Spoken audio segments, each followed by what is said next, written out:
Hi everyone, welcome to my Kannada makeup tutorial part 3. ಇಲ್ಲಿ ನಾನು ತುಂಬ ಬೇಸಿಕ್ ಆಗಿ ಮೇಕಪ್ ಹೆಂಗೆ ಮಾಡೋದು ಅಂತ ಹೇಳ್ಕೊಡ್ತಾ ಇದ್ದೀನಿ. ನಾನು ಫಸ್ಟ್ ಯೂಸ್ ಮಾಡ್ತಾ ಇರೋ ಥರ್ಮಲ್ ಸ್ಪ್ರೇ ತುಂಬ ಹೈಡ್ರೇಟ್ ಮಾಡುತ್ತೆ. ಅದ್ರ ಮೇಲೆ ಒಂದು ಜೆಲ್ ಬೇಸ್ ಮಾಯಶ್ಚರೈಸರ್ ಯೂಸ್ ಮಾಡ್ಕೊಳ್ಳಿ, ಯಾಕೆಂದ್ರೆ ಸಮ್ಮರ್ಸ್ ಇರೋದ್ರಿಂದ ಮೆಲ್ಟ್ ಆಗಲ್ಲ. ನನಗೆ ಐ ಕ್ರೀಮ್ ಅಂತೂ ತುಂಬಾನೇ mandatory. Last part of skin care ಅಲ್ಲಿ ಸನ್ಸ್ಕ್ರೀನ್ ಯೂಸ್ ಮಾಡ್ತಾ ಇದ್ದೀನಿ. ಟಿಂಟೆಡ್ ಆಗಿರೋದ್ರಿಂದ ಇದು ಕವರೇಜ್ ಸಹಿತ ಕೊಡುತ್ತೆ. ನಾನು ಯಾವುದೇ ತರ ಫೌಂಡೇಶನ್ ಯೂಸ್ ಮಾಡ್ತಾ ಇಲ್ಲ, ಜಸ್ಟ್ 4-5 ಡಾಟ್ಸ್ ಆಫ್ ಕನ್ಸೀಲರ್ ಸಾಕು. ನಿಮ್ಮಲ್ಲಿ ಪಿಗ್ಮೆಂಟೇಷನ್ ಇತ್ತು ಅಂತಂದ್ರೆ ನೀವು ಕಲರ್ ಕರೆಕ್ಟರ್ ಯೂಸ್ ಮಾಡಬಹುದು.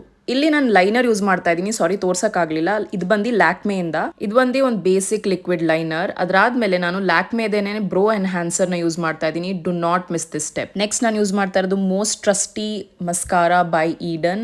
ನಿಮ್ಗೆ ಗೊತ್ತಿರೋ ಹಾಗೆ ನಾನು ಇದನ್ನ ಪದೇ ಪದೇ ಯೂಸ್ ಮಾಡ್ತೀನಿ ಎಲ್ಲ ಟ್ಯುಟೋರಿಯಲ್ಸ್ ಅಲ್ಲೂ. ನೆಕ್ಸ್ಟ್ ಬಂದು ರೇರ್ ಬ್ಯೂಟಿದು ಬ್ಲಷ್. ಇದು ನನ್ನ favourite blush, easy to carry and also very pigmented. ಇದು ನನ್ನ recent purchase, Fenty beauty lip balm stick. ನಾನು ಈ ಲಿಪ್ಸ್ಟಿಕ್ನ ಎವ್ರಿ ಡೇ ಯೂಸ್ ಮಾಡ್ತಾ ಇದ್ದೀನಿ and I can not get over. ನಿಮಗೆ ನಾನು ಮಾಡಿರೋ ಈ ಕನ್ನಡ ಮೇಕಪ್ ಟ್ಯುಟೋರಿಯಲ್ ಇಷ್ಟ ಆಯಿತು ಅಂದರೆ ಕಮೆಂಟ್ ಮಾಡಿ. I am going to do lot more of these. Bye bye.